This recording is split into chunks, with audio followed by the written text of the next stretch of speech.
এবার আসি সেদিন আসলে কি হয়েছিল যে আমাকে আর রাহুলকে বিয়ে দেওয়া হলো। আমি যেহেতু অহনার বেস্ট ফ্রেন্ড, তাই মাঝে মাঝে তাদের বাসায় আসা যাওয়া হয়। এ পর্যন্ত অহনা, আমি আর রাহুল তিনজন মিলে একসাথে বাইরে গিয়েছি দুবার, কিন্তু এই যাওয়াটাই অনেকেরই সহ্য হয়নি, কারণ আমাকে আর রাহুলকে কিছুটা খারাপ চোখে দেখতে থাকে। একদিন অহনা রাহুলকে বলে যে তার প্রমোশনের জন্য ট্রিট দিতে। যেহেতু অহনা আর আমি বেস্ট ফ্রেন্ড, তাই অহনা জিদ করে যে আমাকে নিয়ে যেতে হবে। তারপর রাহুল, আমি আর অহনা চলে যাই ফুচকা খেতে। রাস্তার পাশে দাঁড়িয়ে আমরা দুজনে মুখ বেঁধে বলে পিছনে ফিরে ফুচকা খাচ্ছি। এর মধ্যে হঠাৎ অহনার ফোন আসলো। সে ফোন রিসিভ করে কথা বলার জন্য এক সাইডে আসলো। ওইদিকে আমি আর রাহুল একা একা দাঁড়িয়ে আছি।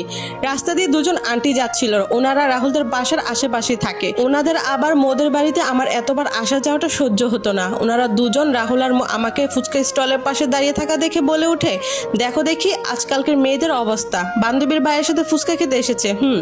আরেকজন বলে উঠলো, ছেলেটারও দেখে লাজ শরম নাই, নিজের বোনের বান্ধবীর সাথে কিসের এত মেলামেশা। এই কথাটা রাহুলের কানে পৌঁছেছে, কিন্তু সে কিচ্ছু বলে না, কারণ এদেরকে বলেও চুপ করানো সম্ভব না, এরা বলেই যাবে সবসময়।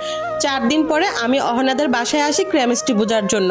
রাহুল আবার খুব ভালো কেমিস্ট্রি পারে, তাই অহনার যে কোনো কেমিস্ট্রির প্রবলেম সলভ করে দেয়। আমিও মাঝে মাঝে কিছু প্রবলেম বুঝে নেই, সেদিন এই কারণে এসেছিলাম। আমি অহনাকে জিজ্ঞেস করি যে রাহুল কোথায়। সে বলে রাহুল ছাদে আছে। আমি ছাদে যাই, দেখি রাহুল ফোনে কার সাথে যেন কথা বলছে। আমি বললাম, রাহুল ভাইয়া, আমার একটা প্রবলেম ছিল কেমিস্ট্রির, একটু বুঝিয়ে দিবেন? রাহুল ফোন রেখে বলে যে আচ্ছা আয়, একবারই কিন্তু বুঝাবো, ঠিক আছে। এরপর রাহুল আমাকে তার পাশে বসতে বলে। প্রথমে আমি এতে স্থিরবোধ করে, কিন্তু রাহুল ভাই অনেকবার বলার পর না চাওয়া সত্ত্বেও আমি বসে যাই। এসব আবার দেখেছিলেন সেদিনকার সেই আন্টিটা। ওনাদের বাসার ছাদ থেকে রাহুলদের বাসার ছাদ দেখা যায়। এসব দেখে ওই আন্টিটা খুব রেগে যায়। তারপর আমি কিছুক্ষণ পর আমি আমার বাসায় চলে আসি। তারপরের দিন সকালে দেখি ওই আন্টিগুলো মিলে সারা এলাকা ছড়িয়ে ছিটিয়ে বেড়াচ্ছে আমার নাকি রাহুল ভাইয়ের সাথে সম্পর্ক আছে, আমরা নাকি পরকীয়া করে বেড়াচ্ছি। এই কথাগুলো সারা এলাকার গুঞ্জন ছড়িয়ে গেছে। আর তখনই ঠিক সিদ্ধান্ত হয় এলাকার সবাই মিলেমিশে যে আমার আর রাহুল ভাইকে বিয়ে দেওয়া হবে। যদি বিয়ে দেওয়া না হয় তাহলে আমাকে মাথায় কলঙ্কের বোঝা দেওয়া হবে। রাহুল ভাইয়া মনাকে ভালোবাসে, তারপরও তার অমত থাকা সত্ত্বেও সে আমাকে বিয়ে করতে বাধ্য হয়। কিন্তু এতে তার পরিবারের সবাই রাজি ছিল, আমার পরিবারের সবাই রাজি ছিল। তার কিছুদিন পর রাহুল ভাইকে দেখলাম মনার সাথে অনেক ঝগড়া করেছে। কি নিয়ে তাদের মধ্যে ঝগড়া হয়েছে আমি জানি না। যখন রাহুল বাসায় আসলো আমি তাকে জিজ্ঞাসা করলাম, তোমার মনটা এমন কেন? তোমার কি মন ভালো না? সে আমাকে একটা জারি দিয়ে ধাক্কা দিয়ে ফেলে দিল। এখন দেখি প্রায় সময় রাহুল ভাইয়া মাঝে মধ্যে রাতের বেলা ড্রিঙ্কস করে আসে, কারণ তার মনের অবস্থা একদমই ভালো না। তার সে মনে করে তার লাইফটা আমি শেষ করে দিয়েছি, তার ভালোবাসার মানুষের কাছ থেকে তাকে আমি অনেকটা দূরে সরিয়ে দিয়েছি। একদিন রাতে আমার প্রচুর জ্বর এসেছে, আমার সারাটা শরীর জ্বরে পড়ে যাচ্ছিল। বাসার আশেপাশে কেউ ছিল না, কারণ আমার শাশুড়ি চলে গিয়েছিল তার খালা শাশুড়ির বাসায়। অহনাও ছিল না যে তার কাছে আমি কিছু বলবো। ঠিক তখনই দেখি রাত্রে 1টা বাজে রাহুল কোথা থেকে যেন ড্রিঙ্ক করে এসেছে, সে একদমই মাতাল অবস্থা। এদিকে আমার শরীরের অবস্থাও খুব খারাপ। কখন যে দুজনের আনমনের চাওয়াতে অনেক কিছু হয়ে গেছে তা আমরা আসলে বুঝতে পারিনি। রাহুল ঘুমের ঘরের মধ্যে আমাকে মনা ভেবে আমাদের মধ্যে একটা শারীরিক সম্পর্ক তৈরি হয়। আমি বাধা দেওয়ার পরও রাহুল মানেনি। পরের দিন সকালে আমি সবকিছু বুঝতে পারলেও রাহুলের আসলে কিছুই মনে নেই, কারণ সে তখন ড্রিঙ্কস করে এসেছিল, তার এসব কথা মনে না থাকারই কথা। এর কিছুদিন পর হঠাৎ করে দেখি আমার মাথা ঘোরাচ্ছে, খুব খারাপ লাগছে, শরীরের অবস্থা তেমন একটা ভালো না, খালি কিছুক্ষণ পর পর ঘুমিয়ে আসে। আমার শাশুড়ি দেখে খুব হাসাহাসি করছে, দেখি অহনা খুব হাসাহাসি করছে, তারা বলছে সুখবর আছে। এদিকে আমিও মনে মনে অবাক হয়ে গেলাম, সুখবর আছে মানে কিভাবে কি সম্ভব? তারপর যখন আমি টেস্ট করে দেখি আমি বাচ্চা কনসেপ্ট করেছি। আমি তো ভয়ে শেষ, এই কথা আমি রাহুল ভাইকে কিভাবে বলবো? আর তারই কি সেগুলো মনে আছে? সে কি মেনে নিবে এই বাচ্চাকে? তারপর আমি মনের সব ভয় কাটিয়ে রাহুল ভাইকে জিজ্ঞাসা করি, ভাইয়া তোমার কি ওই দিনের রাতের কথা কিছু মনে আছে? যদি একটু মনে থাকে তুমি আমাকে বলো, কারণ তোমাকে আমার কিছু বলার আছে। রাহুল আমাকে বলে, কি হয়েছিল সেদিন রাতে বলো। আমি বলি, তোমার কি কিছুই মনে নেই? রাহুল বলে যে না, আমার কিছুই মনে নেই। তখন আমি অনেক আতঙ্কে হয়ে পড়ি, কিভাবে বলবো? তার যদি মনেই না থাকে, সে যদি এই সন্তানকে অস্বীকার করে, তাহলে আমি এই সন্তানের পরিচয়টা বা দিব কিভাবে? আমি হঠাৎ গভীর কণ্ঠে বলে উঠলাম, আমি মা হতে যাচ্ছি। এই কথা শুনে রাহুলের মাথাটা যেন আসমানটা ভেঙে পড়লো। কিভাবে কি সম্ভব?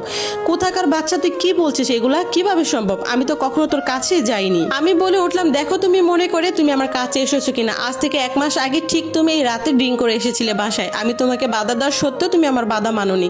আমি জানি না তোমার এই কথাগুলো মনে আছে কিনা, কিন্তু এটাই সত্যি, বাচ্চাটা তোমার। তারপর রাহুল রাহুল না চাইতো বললো ঠিক আছে দেখা যাবে বাচ্চাটা কার। এখন আপাতত এই বিষয় নিয়ে আমি কিছুই বলতে চাই না, আমার মাথা কাজ করতেছে না, আমাকে কিছু ভাবার জন্য সময় দাও। রাহুলের গার্লফ্রেন্ড যখন জানতে পারে যে আমি প্রেগনেন্ট তখন তাদের মধ্যে আর সম্পর্কটা নেই। এরপর থেকে রাহুল আমাকে কখনো কোনোদিন ভালোবাসার চোখে তো দেখেনি, বরং ঘৃণার চোখে দেখেছে।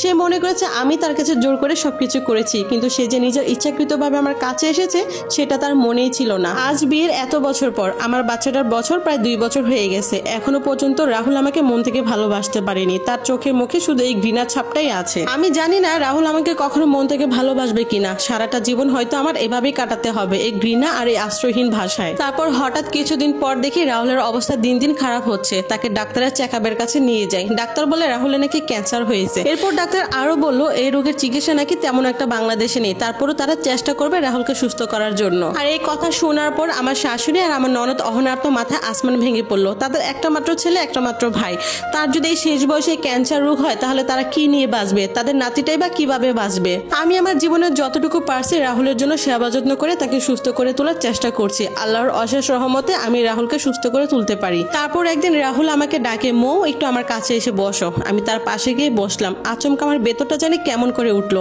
এতদিন পর, এত বছর পর রাহুল আমাকে ডাক দিল। এই ডাকের মধ্যে যে কি মায়া, আমি মায়াটা সারা জীবন খুঁজে বেড়াচ্ছিলাম। আজ সেই প্রান্তের শেষ সময় এসেছে। দেখো মৌ, আমার জীবনে আমি অনেক ভুল করেছি। আমি জানি না আমার এই ভুলের কখনো মাপ হবে কিনা। তুমি আমার যে উপকার করেছো আসলে এটা কখনো আমি ভুলতে পারবো না। তুমি আমাকে মাফ করে দাও। বাকি জীবন আমি আর চাই না তোমাকে কষ্ট দিয়ে চলতে। তোমাকে আর আমার ছেলেকে নিয়ে বাকি জীবন আমি সুন্দরভাবে কাটাতে চাই। এই বলে দুজন বারান্দায় বসে কথা বলতে বলতে যে কখন বিকাল গড়িয়ে রাত পেরিয়ে গেল বুঝতেই পারলাম না। তারপর থেকে আমি আমার শাশুড়ি, ননদ আর আমার ছেলেকে নিয়ে, আমার হাজবেন্ডকে নিয়ে অনেকটা সুখে আছি।